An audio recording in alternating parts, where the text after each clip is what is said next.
RPA Sur. El albor de la historia, la tierra fue disputada.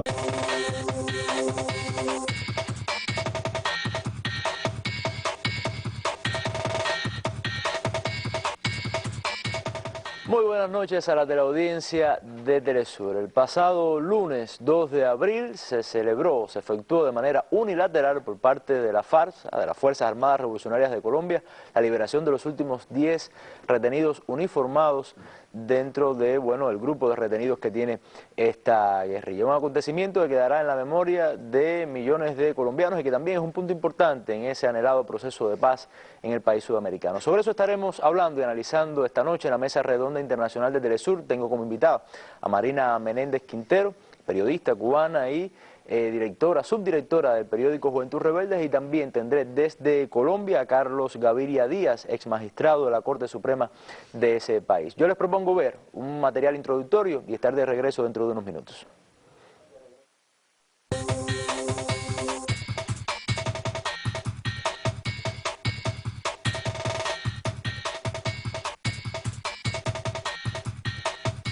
Piedad Córdoba y Gloria Sánchez, de Colombianos y Colombianas por la Paz, funcionarios de la Cruz Roja Internacional y la tripulación brasileña, partieron en la aeronave colmados de optimismo, instantes de emoción que dejaban atrás la incertidumbre. Tras más de 5 horas, el Comité Internacional de la Cruz Roja emitió un comunicado con la confirmación de la entrega de los 10 uniformados por la acción unilateral de las Fuerzas Armadas Revolucionarias de Colombia. La entrega se habría realizado en una zona rural entre los límites de los departamentos del Meta y Guavire. Finalmente, el helicóptero sobrevolaba el cielo del aeropuerto de Villavicencio. Tras más de una década, 10 uniformados regresan a la libertad, al reencuentro con sus familiares.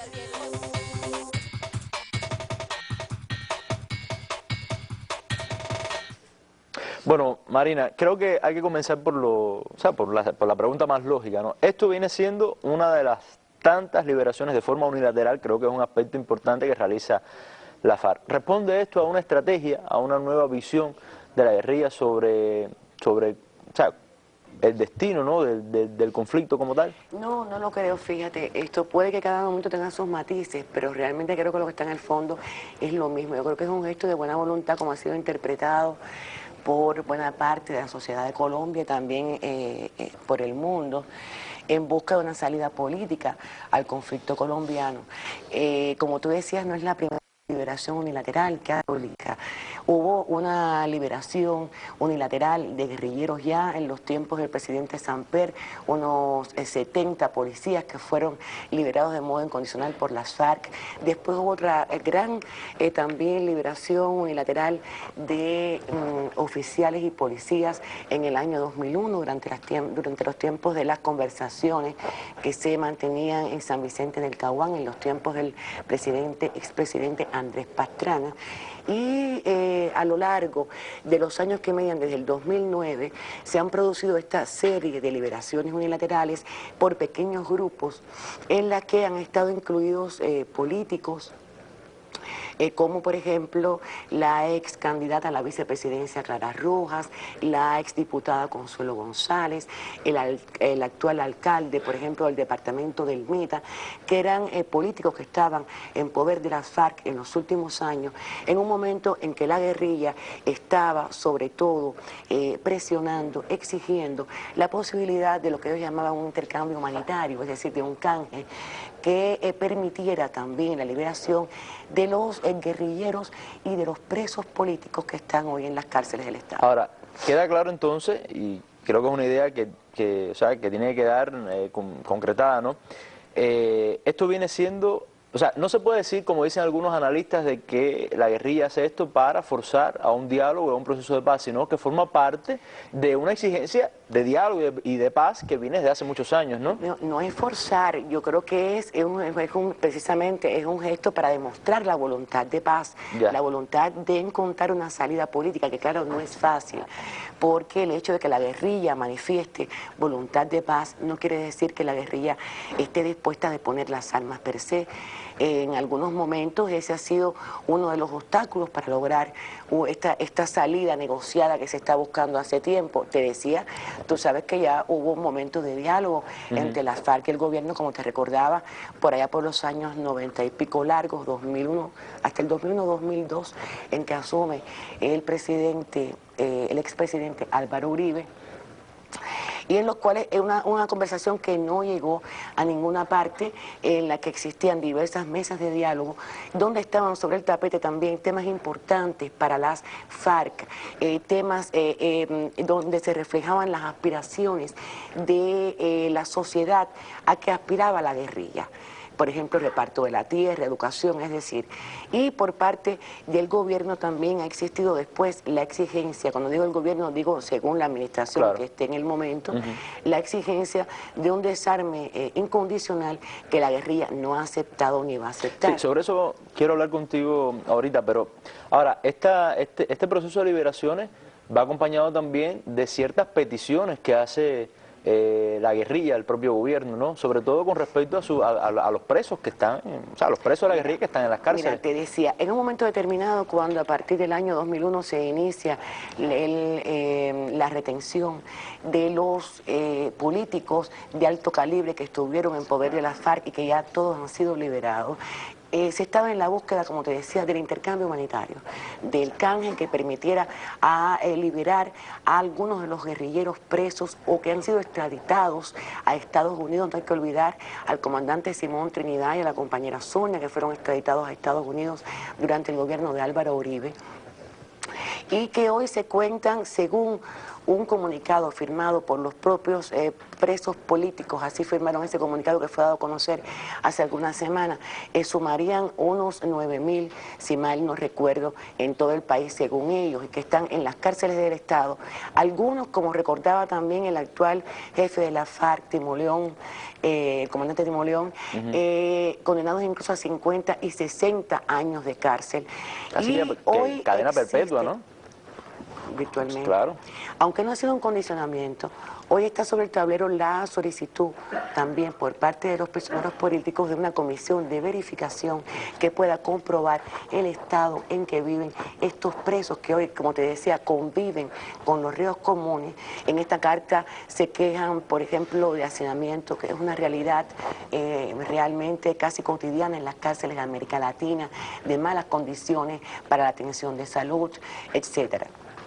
En un momento determinado, antes de esta liberación de estos 10 uniformados que salieron finalmente del poder de la FARC ayer, recordemos que la guerrilla solicitó la visita de la organización, de representantes de la organización de Mujeres por la Paz a estos presos. Realmente esto no había estado en el protocolo, digámosle así, para la liberación unilateral e incondicional en los momentos en que se plantea y en que es aceptada, por supuesto, por el gobierno del presidente Santos, y por lo tanto el presidente Santos rechazó aceptar esto como un condicionamiento. Sin embargo, es algo que está sobre el tapete, se reitera.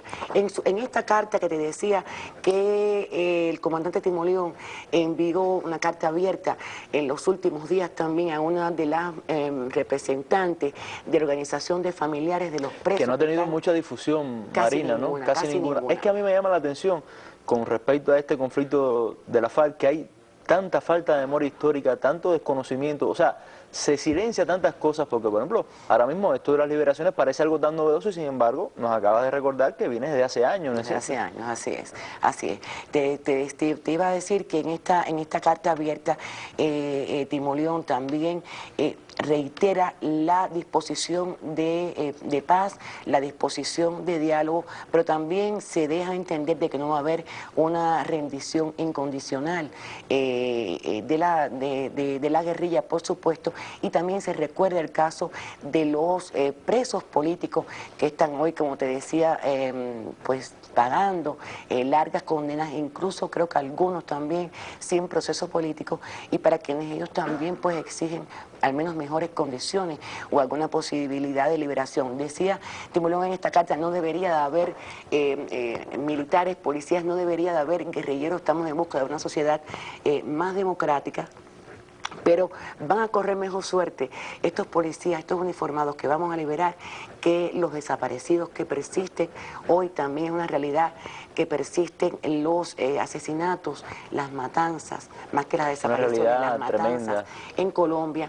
Van a vivir mejor que los guerrilleros que están en las cárceles del Estado o en las cárceles de Norteamérica, y por lo tanto ahí se está remarcando la preocupación realmente de la FARC por el destino de estos compañeros de armas. Ahora, no, porque hay que tener en cuenta también, Marina, pero bueno, ya quizás sería un tema que vayamos dejando para el segundo bloque de la mesa, y es que la FARC, a pesar de que ha recibido duros golpes, no está derrotada. Para nada. Hoy justamente uno de los policías liberados, recordemos que ayer fueron 4 oficiales, 4 militares y 6 policías.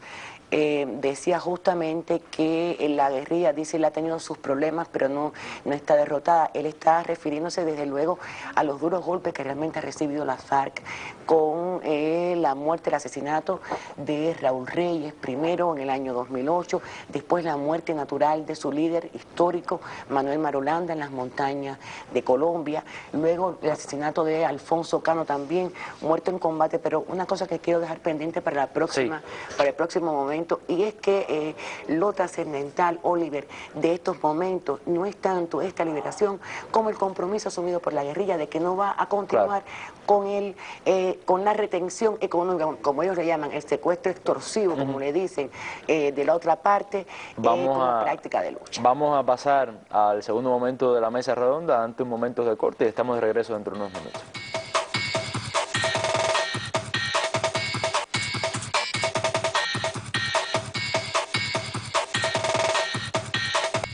Queremos decirle que nos sentimos supremamente satisfechos, satisfechas y satisfechos, porque ese compromiso que asumimos en el 2008 de alcanzar a través del diálogo epistolar con las FARC la liberación de todas las personas que estaban retenidas, que estaban en su poder, hoy nos llena de satisfacción el haber podido decirlo, cumplimos, lo logramos y seguiremos trabajando.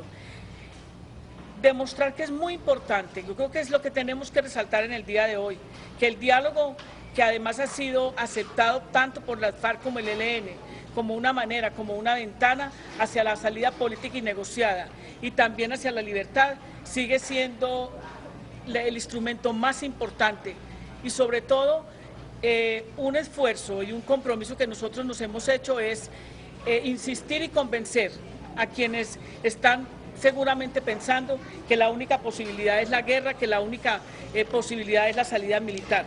Nosotros y nosotras, los de Colombianas y Colombianos por la Paz, y todos los que hemos estado trabajando en este esfuerzo, podemos decir que lo logramos porque lo conseguimos a través del diálogo, porque lo conseguimos sin derramar una sola gota de sangre. El mensaje es un mensaje de reconocimiento a su tarea, fue un mensaje de cumplimiento a lo que se habían comprometido a hacer. Fue un mensaje, además de insistencia en la dejación del secuestro, pero lo más importante, como lo ha hecho el ELN y como lo ha hecho la FARC reiteradamente, es insistir al gobierno que este es un hecho de paz, insistir en el diálogo, insistir en que se debe comenzar ya.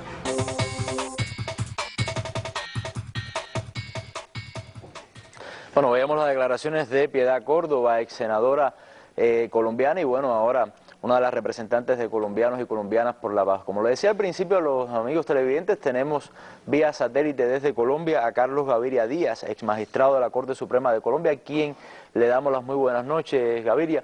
Y bueno, queríamos comenzar con la siguiente pregunta. ¿Qué significado para usted, ya lo hemos tratado con Marina en la mesa, pero qué significado tiene para usted como colombiano, como funcionario que atendió este tema, desde el punto de vista jurídico, esta liberación de los retenidos por parte de la FARC? Yo pienso que el presidente Santos ha dicho que él no ha arrojado al mar la llave de la paz y por tanto que espera gestos de la guerrilla en ese sentido. Me parece sin duda alguna que ese es uno de los gestos que el presidente espera, de manera que abre un compás de optimismo en el sentido de que este conflicto que padecemos hace tanto tiempo pueda empezar a solucionarse por la vía de un acercamiento entre las partes, por la vía de un diálogo. Ahora, ¿Qué cree usted que pueda suceder con los presos políticos en Colombia a raíz de estas liberaciones que vienen sucediendo? Yo creo que el Estado colombiano, y específicamente el gobierno actual, es muy reacio a admitir esa denominación de presos políticos para las personas que han sido procesadas y condenadas o que aún no han sido condenadas, pero que están en la cárcel por sindicaciones de rebelión, sedición o asonada. Yo creo que esa es una discrepancia menor. Si se aceptara que esas personas son aquellas a quienes se refiere la guerrilla como presos políticos, podría abrirse, podría despejarse más el camino hacia el diálogo.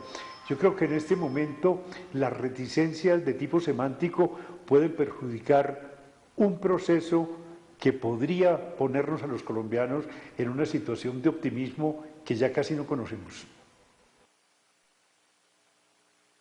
¿Podría lograr la FARC una participación seria dentro de la política colombiana en un futuro, me refiero? Yo creo que sí. Yo pienso que a eso debemos aspirar, a que si el conflicto termina como a mi juicio debe terminar, por la vía del diálogo, las personas que pertenecen a la guerrilla tengan una participación activa en la vida política colombiana. Ellos han optado por la vía de las armas para hacer política. Esa vía yo pienso que está descartada por muchas razones. En primer lugar, porque hay una censura internacional a ese tipo de métodos para llegar al poder. Y en segundo lugar, porque desde un punto de vista pragmático es impensable que en este momento y en Colombia triunfe un movimiento armado. Pero me parece que la participación de quienes han pertenecido a la guerrilla en el posconflicto, la participación en la política es un presupuesto deseable y yo diría que necesario.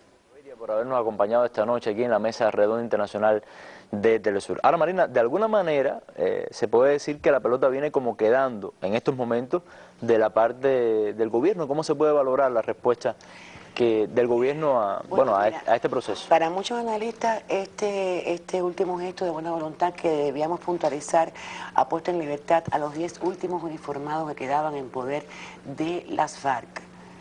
Es un gesto humanitario, pero no lo consideran como un paso que haya inclinado más las cosas a favor de esta salida política en relación con la respuesta del gobierno. Yo pienso que sí, que de algún modo la pelota va quedando un poco del lado del Ejecutivo. Sin embargo, ya el presidente Santos ha dicho cómo en el momento en que se dio a conocer por la FARC el cese de los secuestros, el cese de las retenciones con fines económicos, ha dicho que es bueno que lo valoren en su justa dimensión, pero que no es suficiente. En algún momento se había hablado precisamente de que el fin del secuestro, como se le llama comúnmente, retenidos para los miembros de la FARC, era una de las condiciones del gobierno para poder acceder a una salida política. Ahora están en libertad ya todos los uniformados que se encontraban en poder de la insurgencia. Sin embargo, en declaraciones recientes del presidente Santos pues ha hablado de la necesidad de que también sean liberados los civiles.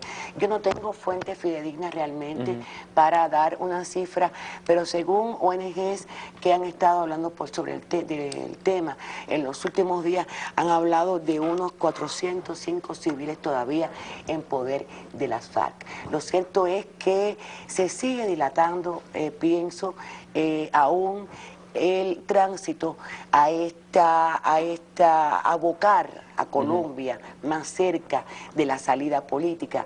Si bien es cierto que este gesto humanitario de la guerrilla, yo creo que sí, no solamente da cuenta de esta voluntad reiterada de paz, de salida negociada, sino además que le brinda los argumentos, le brinda los instrumentos a organizaciones civiles. Sí, Marina, sobre eso precisamente quería preguntarte, disculpa que te interrumpa, el papel que han tenido determinadas organizaciones civiles, o sea, la sociedad civil como colombianos y colombianas por la paz. También hablar también, bueno, ya quizás para ir cerrando, nos queda poco tiempo ya, sobre la necesidad de paz que hay en Colombia, ¿no? Mira, yo creo que es un clamor bastante extendido en el país. Yo creo que la paz va a estar dada seguramente por la solución política del conflicto, pero además también sabemos que hay otras formas de violencia en Colombia. Te hablaba de las ejecuciones extrajudiciales, que lamentablemente son un mal que también siguen perviviendo, pero desde luego cuando estamos hablando y nuevas fuerzas paramilitares también que están proliferando lamentablemente. El resurgimiento de fuerzas paramilitares, pero obviamente la solución del conflicto armado, por supuesto, es un tema importantísimo y trascendental. Yo pienso que sí que ha sido muy importante el papel de estas organizaciones. Estoy segura que sin la gestión insistente y de buena voluntad de Piedad Córdoba y de Colombianos por la Paz no se habría tal vez fraguado esta liberación por estos escollos que surgieron a última hora, pero creo que todavía hay que bregar, que todavía hay que avanzar más y que quedan muchas cosas sobre el tapete.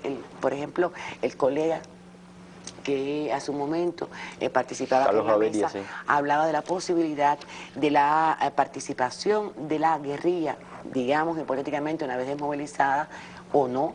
Bueno, no es la primera vez que sucede en América Latina, hay otra... En la vida civil, perdóname. Sí, hay experiencias, por ejemplo, en El Salvador, en Guatemala, los acuerdos de paz, esto contemplaron que los movimientos, otros movimientos guerrilleros participaran como partidos políticos en la vida política del país. Pero en Colombia hay una triste y amarga experiencia que no se olvida a la FARC y que es la experiencia de la Unión Patriótica en el año 85, cuando en virtud también de un acuerdo de paz, la guerrilla se desmovilizan sectores de la insurgencia para acceder a la vida política mediante este partido nuevo, Unión Patriótica, y fueron realmente masacrados.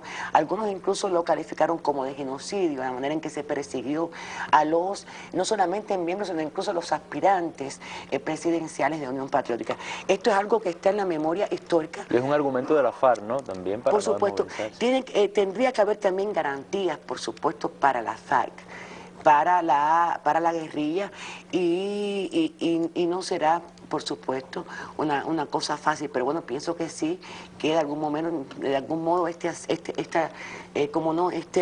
esto contribuye a la paz, es una contribución a la paz, aunque todavía la salida política no esté cerca. Lamentablemente no lo veo así, también lo veo difícil en tanto la vía militar siga representando para sectores de poder en Colombia un modo de acabar con la guerrilla, y se le han infligido fuertes golpes, como te decía. De acuerdo, decía en algún momento que no era el momento ya de... Entonces todo esto está sobre el tablero. No, claro, yo pienso que hay una necesidad también tremenda de voluntad por parte de las partes, política, por así decirlo, por supuesto, porque bueno, ya ahí hablábamos, estas organizaciones civiles vienen siendo como una infraestructura política que se ha venido creando, ¿no? Y que puede ayudar, pero bueno, falta... Bueno, es largo el camino, es largo el camino. Bueno, hemos llegado al final de nuestro programa. Muchas gracias, Marina, por haber estado junto a nosotros. Poco tiempo bueno para analizar un problema de tantas dimensiones y tan profundo, por supuesto, y también bueno a Carlos Gaviria ya desde Colombia. Así nos despedimos, amigos televidentes. Yo les propongo estar nuevamente con la mesa redonda el próximo jueves para siempre, como digo, analizar los problemas internacionales y regionales desde una perspectiva latinoamericana. Muy buenas noches y muchas gracias.